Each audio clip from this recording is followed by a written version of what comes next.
ನಮಸ್ಕಾರ ಸ್ನೇಹಿತರೆ. ಕೃಷ್ಣಂ ವಂದೇ ಜಗದ್ಗುರು. ಜೀವನದಲ್ಲಿ ಯಾರು ನಮ್ಮ ಜೊತೆಗೆ ಇರ್ತಾರೋ ಇಲ್ವೋ ಗೊತ್ತಿಲ್ಲ, ಆದರೆ ನಾವು ಮಾಡಿದ ಪಾಪ ಪುಣ್ಯ ಇವುಗಳು ಮಾತ್ರ ನಮ್ಮನ್ನು ಹಿಂಬಾಲಿಸದೆ ಬಿಡೋದಿಲ್ಲ.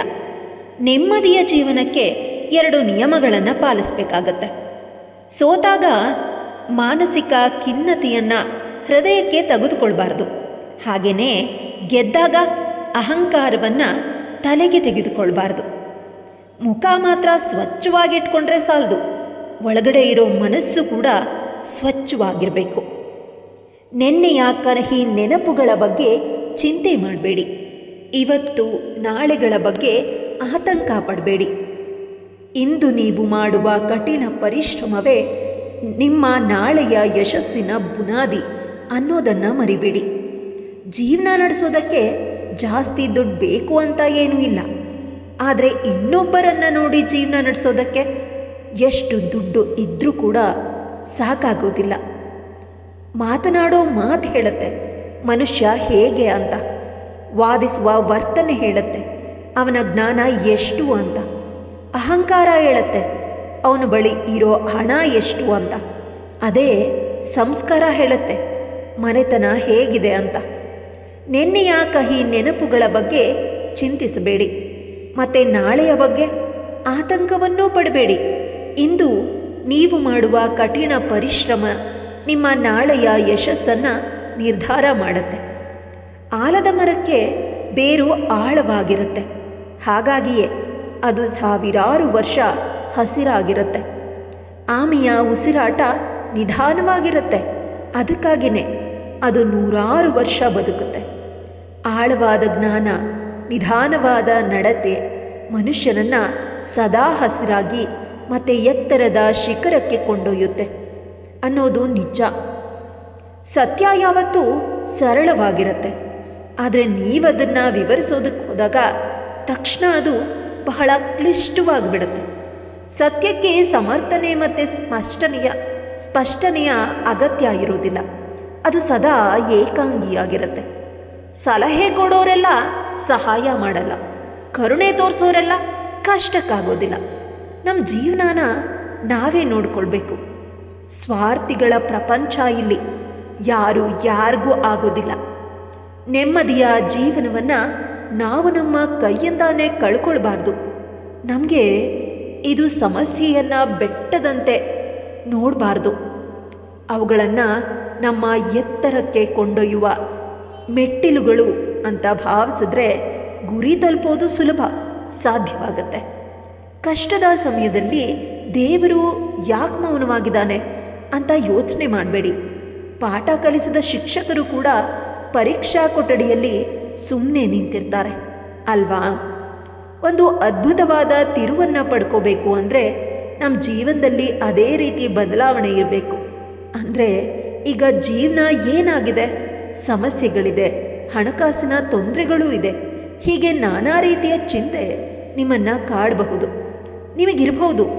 ಆದರೆ ಇದನ್ನೆಲ್ಲ ಮೀರಿ ನೀವದರಿಂದ ಹೊರಗಡೆ ಬರೋದಕ್ಕೆ ಮಾಡ್ತಿರಲ್ಲ ಪ್ರಯತ್ನ, ಅದು ಮಾತ್ರನೇ ನಿಜವಾದದ್ದು.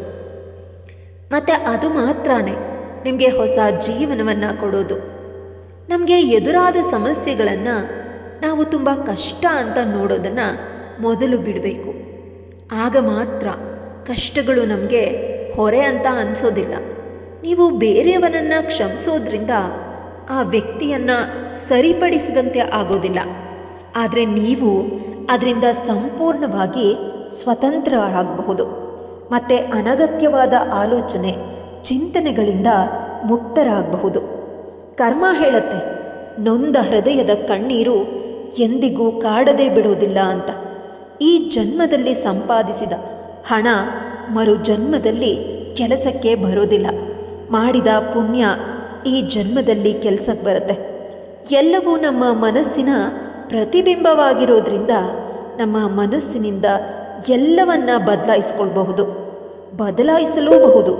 ಮನಸ್ಸಿನ ನಿಯಂತ್ರಣ ಮತ್ತು ಇಚ್ಛಾಶಕ್ತಿಗಿಂತ ಮಿಗಿಲಾದದ್ದು ಯಾವುದೂ ಇಲ್ಲ. ಇತರರೊಂದಿಗೆ ನಿಮ್ಮನ್ನು ಹೋಲಿಸ್ಕೊಳ್ಳೋದು ನಿಮ್ಮ ಪ್ರಗತಿಗೆ ಅಡ್ಡಿಯಾದಂತೆ ಅರ್ಥ.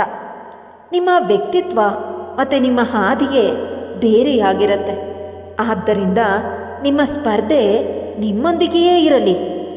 ನನ್ನ ತಪ್ಪುಗಳಿಂದ ಕಲಿತು ಇಂದಿನ ಗುಣಮಟ್ಟವನ್ನು ಉತ್ತಮಪಡಿಸಿಕೊಳ್ಳುವುದೇ ನಿಜವಾದ ಪ್ರಗತಿ. ಯಶಸ್ಸು ಅನ್ನೋದು ಒಂದು ದಿನ ಮಿಂಚಲ್ಲ, ಅದು ಪ್ರತಿದಿನದ ಸಣ್ಣ ಪುಟ್ಟ ಪ್ರಯತ್ನಗಳ ಮೊತ್ತ. ಗುರಿ ಮುಟ್ಟುವ ಗಡಿಬಿಡಿಗಿಂತ ಸಾಗುವ ದಾರಿಯಲ್ಲಿ ಸಿಗುವ ಅನುಭವಗಳನ್ನು ಆಸ್ತಿಯನ್ನಾಗಿ ಮಾಡಿಕೊಳ್ಳೋದು ಮುಖ್ಯ. ಇರುವವನಿಗೆ ಕೂಡಿಡೋ ಆಸೆ, ಇರದವನಿಗೆ ನೀಡುವ ಆಸೆ.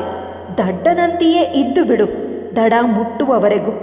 ಅವಕಾಶ ಯಾವಾಗಲೂ ಶಕ್ತಿಯುತವಾಗಿರುತ್ತದೆ. ನಿಮ್ಮ ಕೊಕ್ಕೆ ಯಾವಾಗಲೂ ಬಿತ್ತರಿಸಲಿ. ನೀವು ಕನಿಷ್ಠ ಕೊಳದಲ್ಲಿ ಒಂದು ಮೀನಿರುತ್ತೆ. ಮನುಷ್ಯ ಸ್ಟೇಟಸ್ಗೆ ಹಾಕುವಂತಹ ಒಳ್ಳೆಯ ವಿಚಾರಗಳನ್ನು ಸ್ವಂತ ಜೀವನದಲ್ಲಿ ಅಳವಡಿಸ್ಕೊಂಡ್ರೆ ಜೀವನ ಸಾರ್ಥಕ ಆಗುತ್ತೆ. ಜನರು ಹಣವನ್ನು ಮತ್ತು ಆಸ್ತಿಗಳನ್ನು ಮಾತ್ರವೇ ಭದ್ರವಾಗಿ ಗಟ್ಟಿಯಾಗಿ ಇಟ್ಕೊಳ್ತಾರೆ, ಹೊರತು ಪ್ರೀತಿ ಸಂಬಂಧಗಳನ್ನಲ್ಲ. ಮನುಷ್ಯನ ಜೀವನದಲ್ಲಿ ಪ್ರಮುಖವಾಗಿ 2 ವಾಸ್ತವಗಳಿವೆ, ಯೋಗ ಮತ್ತು ಯೋಗ್ಯತೆಗಳು. ಹಲವರು ಎಲ್ಲ ಅನುಭವಿಸುವ ಯೋಗ ಇರುತ್ತೆ, ಆದರೆ ಅವ್ರಿಗೆ ಅದನ್ನು ಉಪಯೋಗಿಸ್ಕೊಳ್ಳೋದಕ್ಕೆ ಬರಲ್ಲ. ಇನ್ನೂ ಕೆಲವರಿಗೆ ಯೋಗ್ಯತೆ ಇದ್ದರೂ ಅನುಭವಿಸುವ ಯೋಗನೇ ಇರೋದಿಲ್ಲ. ಇದೇ ಜೀವನ. ಆತ್ಮವಿಶ್ವಾಸ ಒಂದು ಮಹಾಯುದ್ಧ. ಅದು ಎಲ್ಲ ಸಂದರ್ಭದಲ್ಲಿಯೂ ಜಯ ತಂದು ಕೊಡದೇ ಇರಬಹುದು, ಆದರೆ ಯಾವುದೇ ಸವಾಲನ್ನು ಎದುರಿಸೋದಕ್ಕೆ ಧೈರ್ಯ ತುಂಬುತ್ತೆ. ನಾವು ಮಾಡೋ ಕರ್ಮ ನಮ್ಮನ್ನು ಕಾಡೋದು ಎಷ್ಟು ಸತ್ಯನೋ, ನಾವು ಮಾಡಿದ ಪುಣ್ಯ ನಮ್ಮನ್ನು ಕಾಪಾಡುತ್ತೆ ಅನ್ನೋದು ಅಷ್ಟೇ ಸತ್ಯ. ಮನುಷ್ಯನಿಗೆ ಗಾಳಿಯಂತೆ ಕೋಪ ಇರಬೇಕು, ಹಾಗೆಯೇ ಬೆಟ್ಟದಷ್ಟು ತಾಳ್ಮೆಯೂ ಇರಬೇಕು. ಜನರು ಏನು ಯೋಚಿಸ್ತಾರೆ ಎಂಬುದರ ಬಗ್ಗೆ ಹೆಚ್ಚು ತಲೆ ಕೆಡಿಸ್ಕೊಳ್ಬಾರ್ದು. ನಿಮಗೆ ತಿಳಿದಿರೋದ್ರ ಬಗ್ಗೆ ನಂಬೋದಕ್ಕೆ ಆರಂಭಿಸಬೇಕು.